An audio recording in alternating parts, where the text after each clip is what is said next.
Assalamualaikum warahmatullahi wabarakatuh. Perkenalkan, nama saya Denny. Di sini saya ingin mempresentasikan mengenai analisis saya, yaitu produk pertanian, salah satunya daging sapi. Analisis ini menyangkut harga, kemasan, kondisi, dan situasi produk dari daging sapi dari pasar swalayan dan pasar tradisional.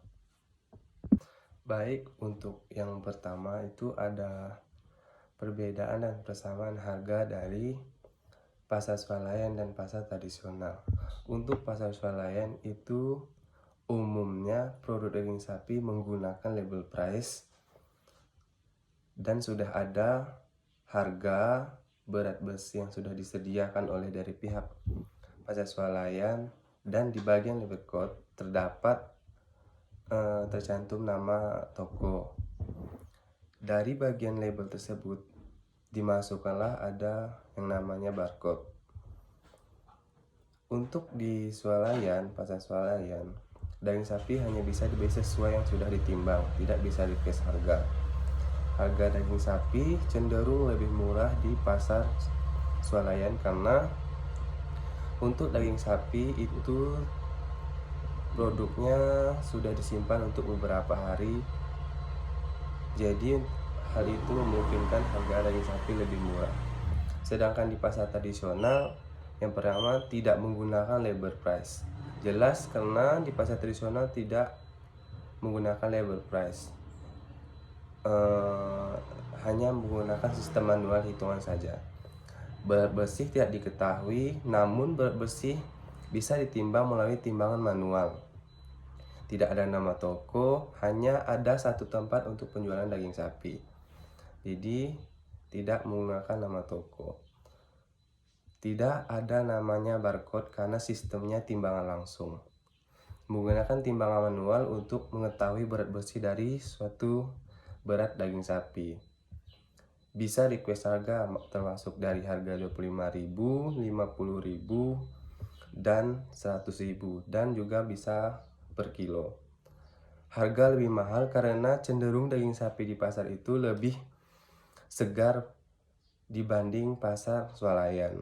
Karena jangka waktu daging sapi di pasar tradisional yaitu pagi melakukan proses pemotongan, bisa dijual langsung, dan sorenya juga bisa dijual kembali. Nah, yang selanjutnya ada perbedaan dan persamaan kemasan. Untuk di pasar swalayan, daging sapi cenderung dibungkus menggunakan cling wrap atau pembungkus plastik khusus untuk makanan, bukan kantong plastik biasa. Yang kedua, menggunakan wadah plastik sebagai tempat daging. Yang ketiga, daging dan hati dibungkus terpisah, namun disusun dalam satu tempat yang sama. Yang keempat, kemasan daging disesuaikan dengan jenisnya. Seperti untuk daging biasa dipisah dari daging yang lebih bermerek, contohnya Wagyu A5. Nah, untuk di pasar tradisional kemasannya tidak menggunakan kemasan apapun. Yang kedua, daging sapi digantung atau diletakkan di atas meja. Daging, tulang, dan hati dipisah, disusun sesuai organ. Semua jenis daging sapi itu sama jika di pasar tradisional, tidak membedakan daging sapi jenis A, daging sapi jenis B. Di sini juga membahas mengenai perbedaan dan persamaan kondisi daging sapi. Kondisi daging sapi di swalayan yang pertama itu ada yang segar, ada yang tidak, dari gustur warna. Yang kedua, daging sapi di swalayan cenderung menggunakan box seperti chiller khusus daging sapi agar daging tersebut awet. Yang ketiga, daging sapi cenderung dibekukan untuk menjaga kestabilan dan menahan kebusukan daging tersebut. Yang keempat, daging tidak terlalu merah dan ada juga yang merah. Untuk yang tidak terlalu merah cenderung sudah beberapa hari di dalam chiller tersebut, dan yang merah kemungkinan besar itu baru dimasukkan ke dalam chiller tersebut. Yang kelima, daging lebih lembek ketika dingin.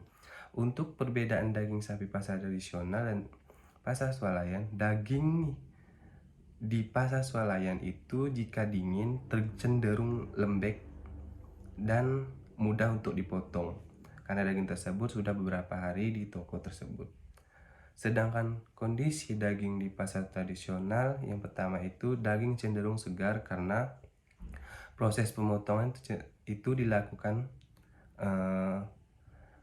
pagi hari atau malam hari sebelum dijual. Yang kedua, hanya menggunakan alat biasa seperti pisau untuk memotong yang biasa yang cenderung digunakan oleh pasar tradisional. Yang ketiga, daging tidak dibekukan. Untuk pasar tradisional, daging sapi emang tidak dibekukan karena sistem penjualan mereka itu hanya menjual daging sapi segar saja. Yang keempat, rata-rata daging berwarna merah dan masih udara. Karena pemotongan di pagi atau malam hari tersebutlah menyebabkan daging tersebut masih berwarna merah segar dan berdarah. Yang kelima, daging baru lebih alot, ada juga lembek karena lebih dari 3 hari.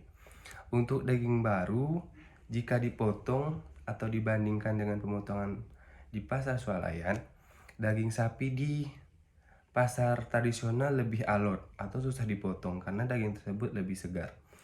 Beda, ada juga yang lembek karena daging tersebut udah masuk juga ke freezer dan lebih dari 3 hari, menyebabkan daging tersebut sudah lembek. Yang keenam, menggunakan seri daging sementara. Seperti yang tadi dijelaskan, untuk mempertahankan daging sapi yang kurang laku itu disimpan untuk beberapa hari kemudian dijual lagi. Namun sifatnya sementara, tidak keberlangsungan. Nah, selanjutnya di sini ada penjelasan mengenai persamaan dan perbedaan situasi produk.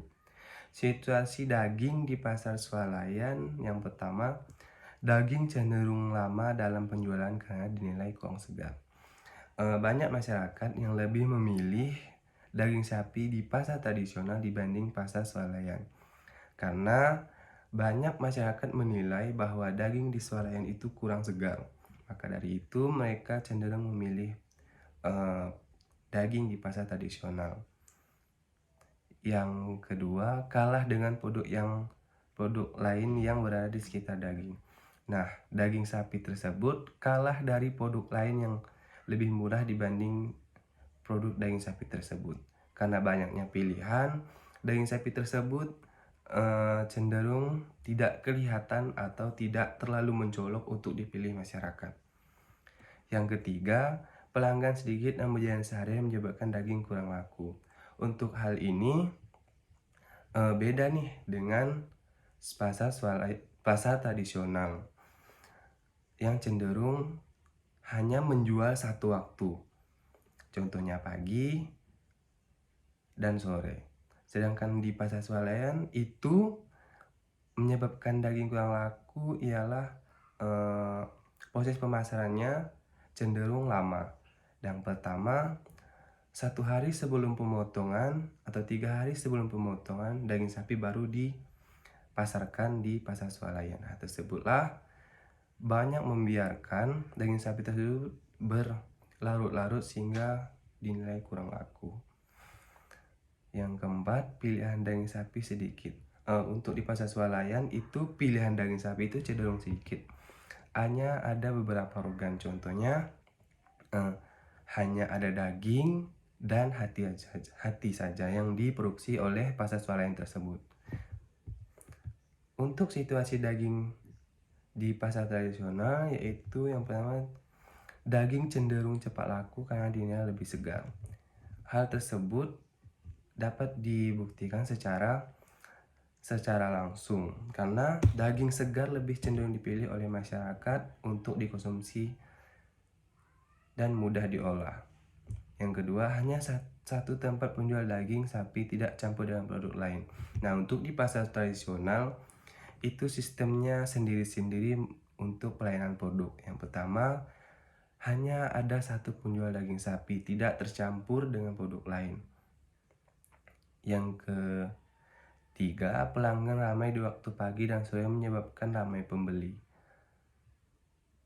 Yang keempat, pilihan bagian daging sapi cenderung banyak. Nah, di sini pasar tradisional itu banyak pilihan dari bagian dari daging sapi tersebut. Yang pertama, daging. Yang kedua, tulang. Yang ketiga, lemak. Yang keempat, hati. Dan yang kelima, babat dan sejenisnya. Hal tersebut cenderung lebih banyak dicari untuk dikonsumsi karena ingin memilih yang mana ingin dikonsumsi.